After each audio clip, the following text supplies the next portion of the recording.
utveckling. Välkomna allihopa. Liliana, you have the word, and you're most welcome. We appreciate you participating tonight with us with your special Italian both knowledge, and I will think we will all appreciate your recitation of Dante po Italian, which is a special treat for all of us, since none of us are capable of doing such things. So thank you, Liliana. You're welcome. Thank you, Steve. Yes, it will not be the whole Commedia, just the beginning, but it will be in Italian. Yes, this year we celebrate Dante Alighieri's 700th death anniversary. As Steve said, he was born in Florence in 1265 and died in Ravenna after a very long exile in 1321. The Italian poet created the Italian language at a time in which Italy was just a collection of city-states, often at war one against the other, and in which the high class spoke Latin while the people only spoke dialects.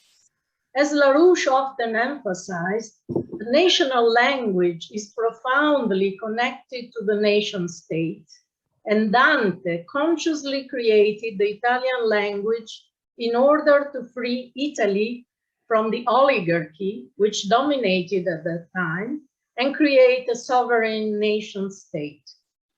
Before the Commedia, he wrote the Vulgari Eloquentia, which makes fun of all Italian dialects and the way they to keep a population in ignorance and slavery.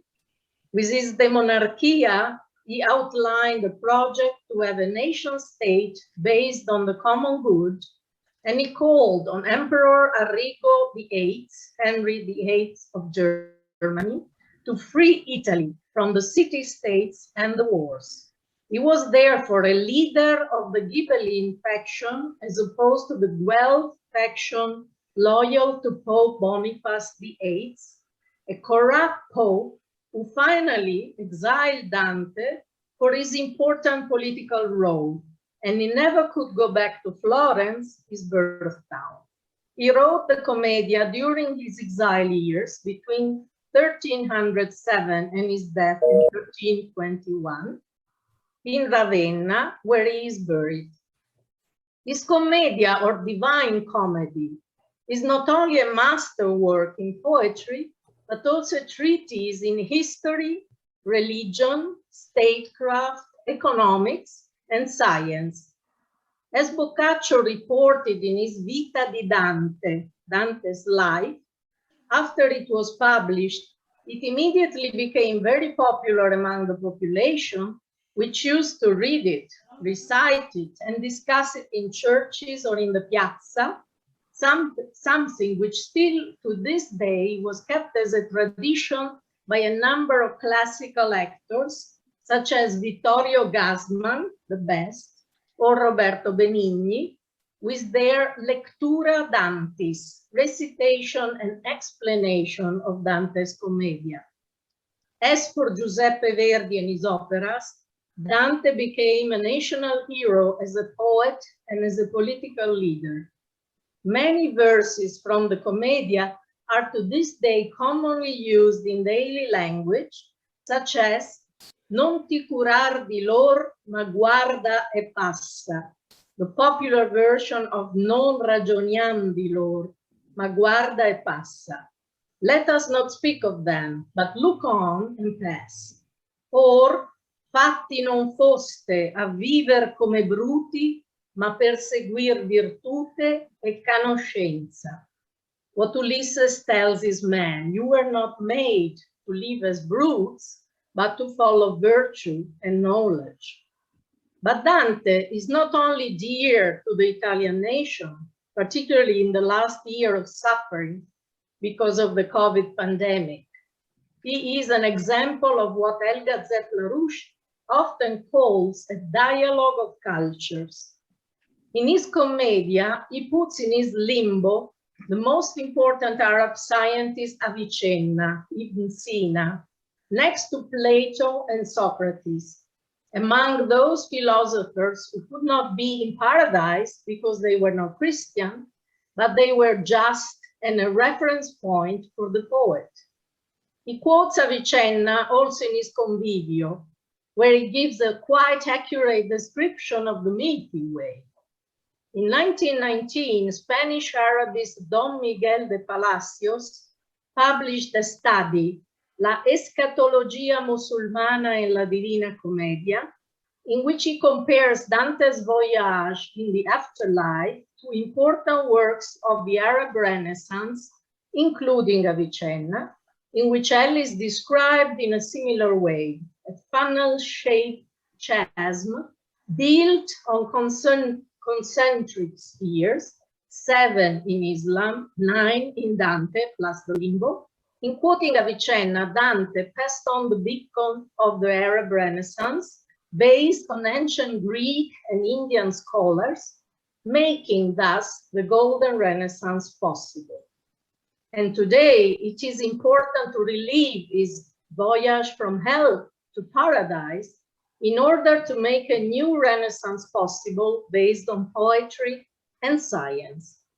When I looked for Gassman's video on his first canto of Inferno on YouTube, I found many comments of normal people who were listening to it again and reading it again, because during the 1 year of COVID pandemic, in which Italy was in lockdown almost all the time, and today it's not anymore, but we still have problems, it became clear to many what Dante meant with the beginning of the Commedia when he wrote his opening terzina, speaking of fear of death and the dark forest in which he found himself. So here is the beginning of the Commedia. Yes. Can I go? Yeah, I can. I will just share the screen here with the Swedish text, so you can see. But maybe. Ah, okay, perfecto. Yeah. Okay. So here is this one, and then just the beginning, the first verses. Yeah, there it is. Okay. Ok. Nel mezzo del cammin di nostra vita mi ritrovai in una selva oscura che la diritta via era smarrita. Ah, quanto a dir qual era e cosa dura esta selva selvaggia e aspra e forte che nel pensier rinnova la paura. Tante amara che poco è più morte. Ma per trattar del ben ch'io vi trovai, dirò dell'altre cose ch'io vo scorte. So you have the Swedish translation. He's saying, midway upon the journey of our life, I found myself within a forest dark, for the straightforward pathway had been lost. Ah me, how hard a thing it is to say, what was this forest savage, rough and stern, which in the very thought renews the fear. So bitter it is, death is little more. But of the good to treat which there I found, speak will I of the other things I saw there.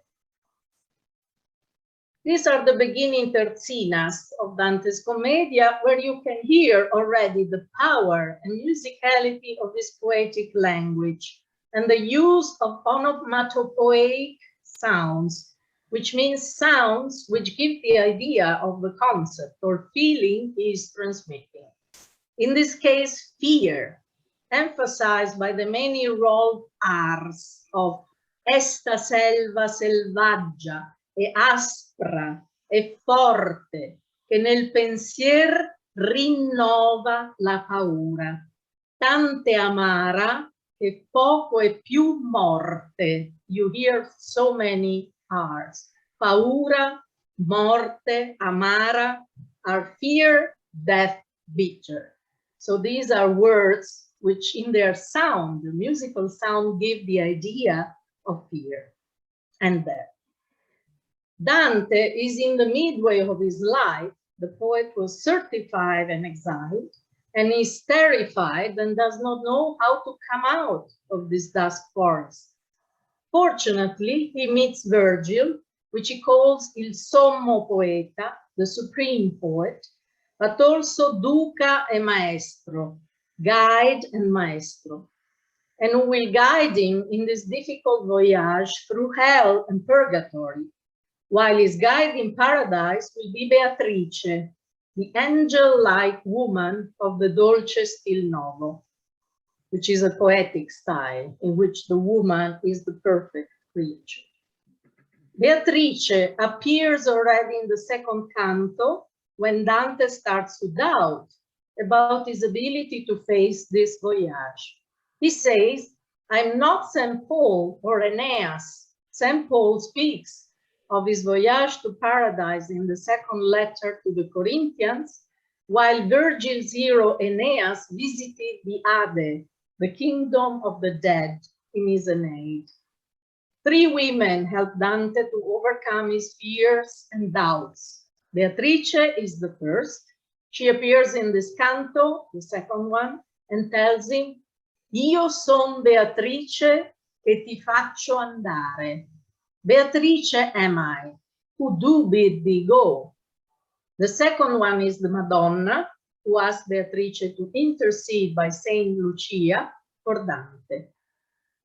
And Beatrice will play a very important role in Paradiso, in the paradise, where she represents not only the angel-like woman of the Dolce Stil Novo, amor mi mosse che mi fa parlare, but she represents also the revelation of God and science, and she will explain to Dante the physics of the spheres.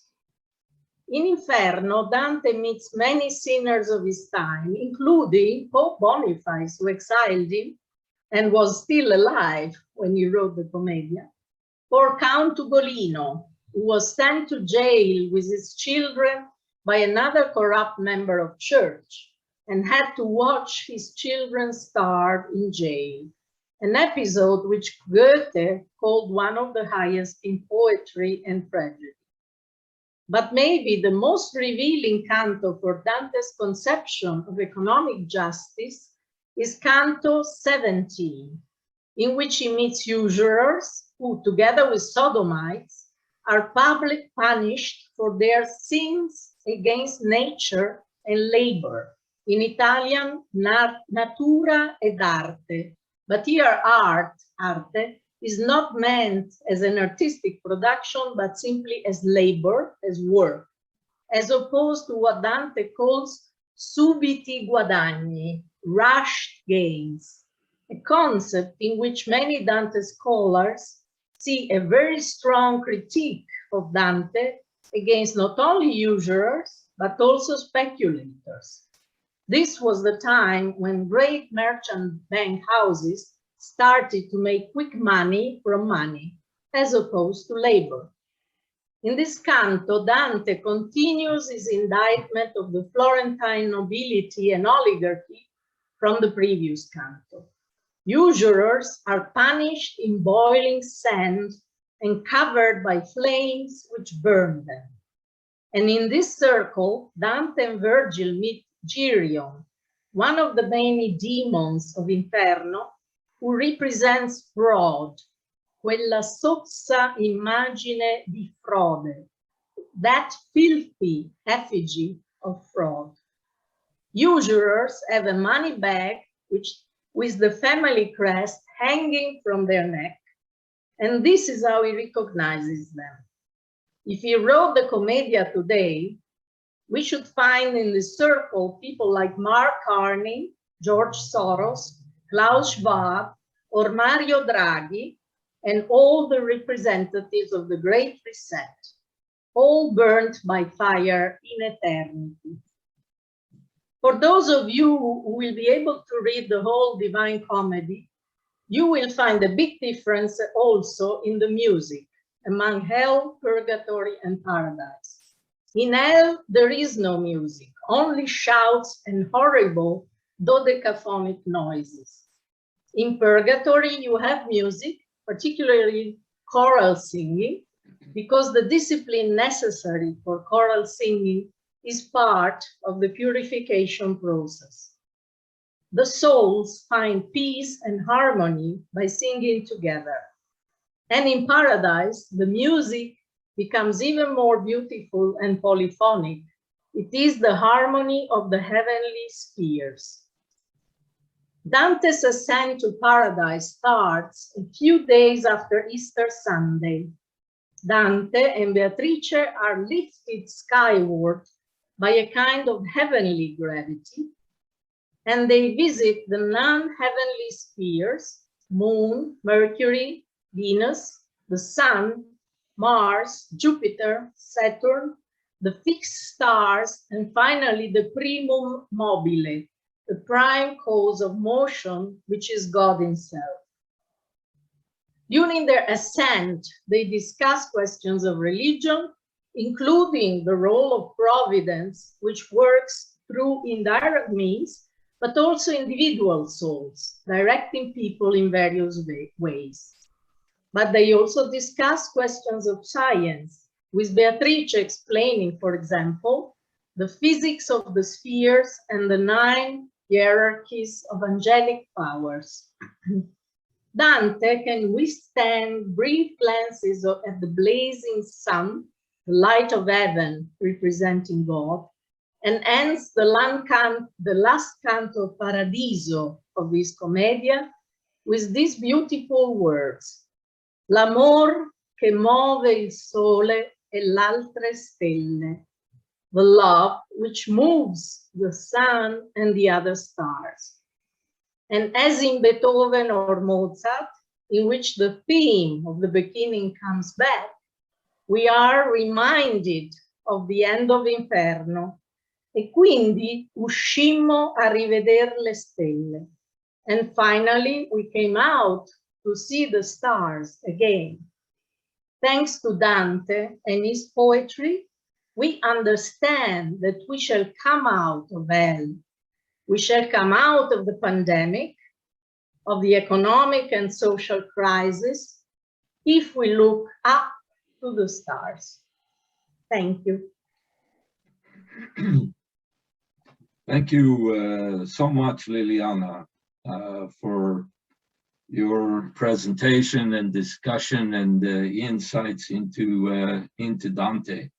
There are a few points I would like to add. I don't know if you're able to stick with us a little while longer. I will speak in English until I turn it over to Elias, who will speak or recite in Swedish. I don't know if you're able to stay with us that long, depending on your situation, your personal situation there, but you're more than welcome.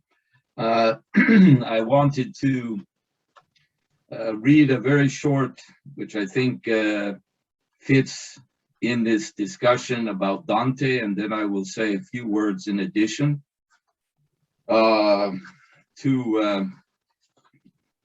this, which I think reflects very much the same spirit. This is from the testimony from the the Pythagoreans, who were the so-called pre-Socratic thinkers.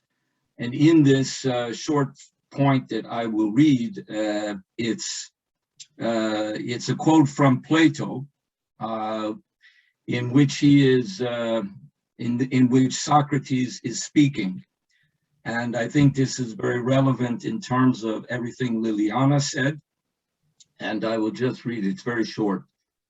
As I conceive the matter, this is Socrates speaking in Plato regarding the Pythagoreans.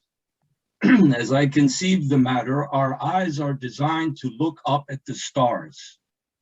and while our ears are designed to hear the harmony of their movements. And these are kindred modes of investigation according to the Pythagorean teachings. So you have very early on from Plato and the Pythagoreans a notion of the unity of the human ability to see upward, which is still the direction we need to think about, as well as the harmony of the spheres. And this theme comes back in Kepler. It comes back in the work throughout history, which defines the real nature of the human soul and the human being.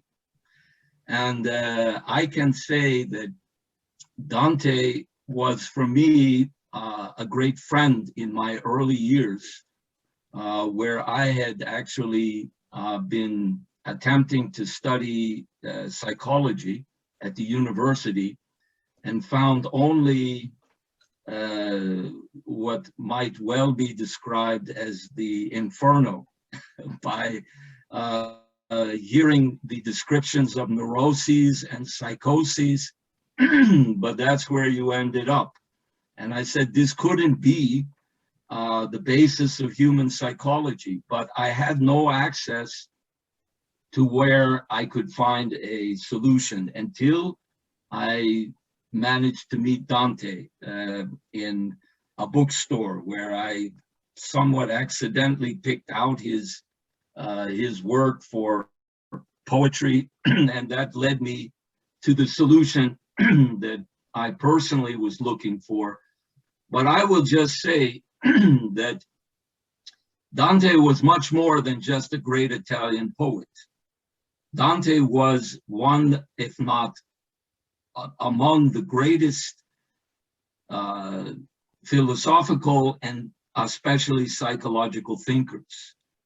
Because without Dante, there is, as we suffer from today, a complete lack of insight into the true nature of how the human mind works, which Dante, in the most beautiful and poetic way, takes the reader through in his entire Divine Comedy. So the problem is that Dante should be not just understood for the beauty of his poetry, which great thinkers throughout the world, the great English poets, Percy Shelley, Keats, Elizabeth Barrett Browning, they all went to Italy. Even Byron, Lord Byron, because they knew that Dante represented a high point in the human communication of this profound nature of human thought. And this should be a much more universal recognition, in my view. Not simply that this is the beauty of the Italian language, which it is and should always be, but the actual importance of Dante as a thinker who characterizes the true nature of human psychology in probably the best way that I have ever experienced. And that should be a common universal factor in what, for example, is taught as psychology in today's world, which unfortunately it isn't. But I will leave that at that point, and I will say that there's one simple last point. I don't want to take too much time before I turn it over to Elias and then eventually Ulf, but the personal experience I have had, as I mentioned already, with Dante as a young man was carried over because coming from a Jewish culture, my mother, who had passed away when my wife Madina was pregnant with our daughter, and unfortunately my mother was dying and could never meet her granddaughter, even though she knew that she was coming. And in Jewish culture, it's very often that you name your children after the first name. My mother's name was Betty. And for me, there was no better means of expressing both my love for my mother and for Dante than to name my daughter Beatricio, eller Beatrice. And so is it.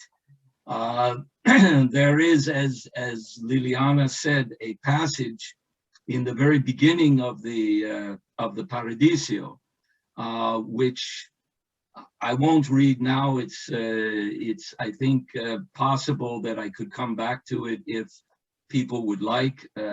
Since I can't read the Italian, unfortunately, I would read the translation, but I think that the translation is good enough to get the main concept across of the power of Dante as a philosophical thinker and as a man of unbelievable insight into the nature of the human mind, perhaps more so than any others. That's a question of possible discussion or Socratic debate, but I think he's certainly among, in my view, the very top. So I will now turn it over to, if you would like to stay to hear the Swedish translation, Liliana, you're welcome. Otherwise, we thank you so much for your tremendously useful and helpful input. And we hope you will come back in the context of perhaps another event where the communication of great culture, it still is the essence of how we will defend the human spirit today and even into the future. So thank you, and you're welcome if you would like to stay. I now invite Elias to speak. I think you will recite the beginning of the Divine Comedy, if I'm not wrong, Elias. Is that correct? You're muted. You have to unmute. Elias, you're muted. We don't hear you now. I think the first song is appropriate. Okay. You're welcome. Första sången. Ja. På halva banan av vår levnadsvandring, jag fann i dyster skog mig vilsekommen, för ty jag vikit av från rätta vägen. Hur svårt det är den skogens art att säga, så ödslig, vild och snårbevuxen var han, att blotta minnet än min fasa väcker. En fasa föga mindre hemsk än dödens. Men för att säga och vad gott jag fann där, jag andra där bemärkta ting vill skildra. Jag kan ej tälja rätt hur dit jag inkom. Så tyngd av dvala var jag i den stunden, då från den rätta vägen jag mig skilde. Men hunnen fram till foten av en kulle, där denna dal omsider tog en ände. Som så med skräck mitt hjärta hade slagit, jag uppåt skådade och såg dess skuldror, beklädda ren av den planetens strålar, som leder rätt en var på alla stigar. Så vart den rädslan något lite lugnad, som legat kvar i djupet av mitt hjärta, om natten när jag var i sådan vånda. Men, liksom den som pustade och anfådd ur farligt hav sig räddat på det torra, en ser sig om och blickar ut på vattnet. Så och min ande, ännu stadd på flykten, sig vände om för att betrakta stället som aldrig släppt med liv, en dödlig från sig. När jag min trötta kropp, jag något vilat, jag återsteg upp för den öde branten, med stadig ställning städs belägre foten. Då se, i början just av höjdens sluttning, en panter kom emot mig, lätt och smidig, vars skinn av strödda fläckar glänste brokigt, och ej den ville ur min åsyn vika. Ni spärrade fast mer så för mig vägen, att flera gånger jag hart närvänt åter. Det tidigt var i arla morgonstunden, och stolen steg på fästet med de stjärnor som följde henne när gudomlig kärlek försatte dessa sköna ting i omlopp. Mig alltså går vår själ blott gott att hoppas att detta vilddjur med det vackra skinnet, då själva stunden som den ljuva årstid, dock icke så att ej greps av ängslan, men för min åsyn tedde sig ett lejon. Den kom emot mig med högt lyftat huvud och glupande av så förfärlig hunger att själva luften tycktes därav bäva. Och sedan en varginna, som fast mager dock syntes full av alla onda lustar, så att för många hon gjort livet bittert, och hennes anblick så min fruktan väckte, att jag förlamad ut i alla lemmar, att någonsin hinna höjden uppåt uppgav. Nu liksom den som ätlas efter vinning, när i sin tid han lider och förluster, blir dyster i sin håg och gjuter tårar, så gick det även mig med detta vilddjur, som kom fientligt och mig drev tillbaka, så småningom dit där i solen lyser. Men medan så allt mer jag trängdes neråt, där trädde framför mina ögon en, som av långlig tystnad föreföll helt lågmäld. När denne nu jag såg i ödemarken, jag utbrast: ack, dig över mig förbarma. Vem än du är, om människa, om blott skugga. Han svarade: ej människa, jag det varit. I Lombardiet bodde mina fäder, och far och mor från Mantua voro båda. Sub Julio född, fast sent jag levde sedan i Rom när mild Augustus förde spiran, och falska gudar där ännu man tillbad. En skald jag var, och jag besjön Anchises, rättvise son som flydde bort från Troja, den Ilions härlighet gått upp i lågor. Men du, vi går till sådan plåga åter. Vi ej bestiga detta glädjeberget, som början är och grunden till all sällhet.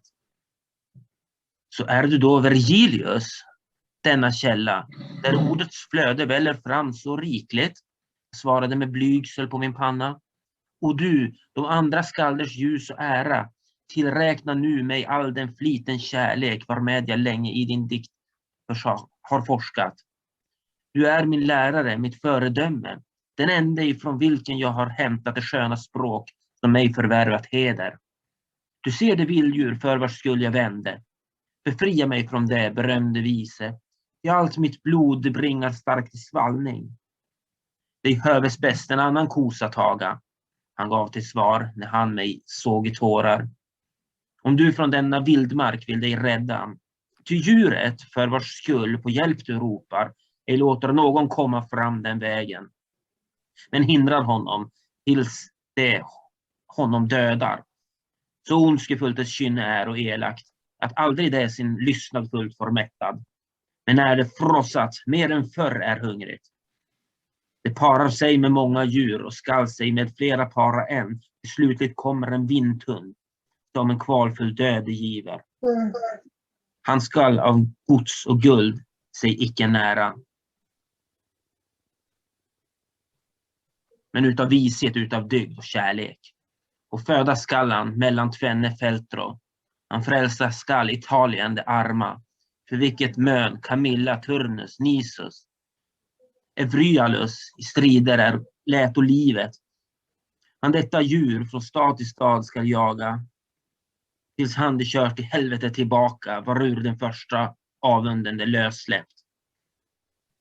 Jag därför tror och håller för ditt bästa, att mig du följer, jag ska visa vägen, och till en evighetens ort dig leda, där du förtvivlans vilda rop skall höra, ska skåda dessa kvalda forntidsandar, som ännu, som alla vittnar högt om andra döden. Därnäst, du de skall se som är och nöjda i elden, därför att de hoppas hinna en gång när det kan ske om sällas boning. Men vill till dessa sedan upp till stiga en värdigare själ än jag skall finnas, åt vilken jag dig lämnar när vi skiljas. Till kejsaren som där i höjden härskar, vill ej då mot hans lag jag vara upprorisk. Att medels mig man till hans stad får komma, hans makt är överallt, men där han styrer, där är hans stad och hans regeringssäten. Lycksalig den han där att bo utkårar. Och jag till honom skald, jag dig besvärjer, vid denne Gud som ej du lärde känna. På dig jag detta undgå må och värre, att du mig leder dit som nyss du sade, så att jag Helge Petri port må skåda, och de som så olyckliga du skildrar, han satte sig igång. Jag följde efter.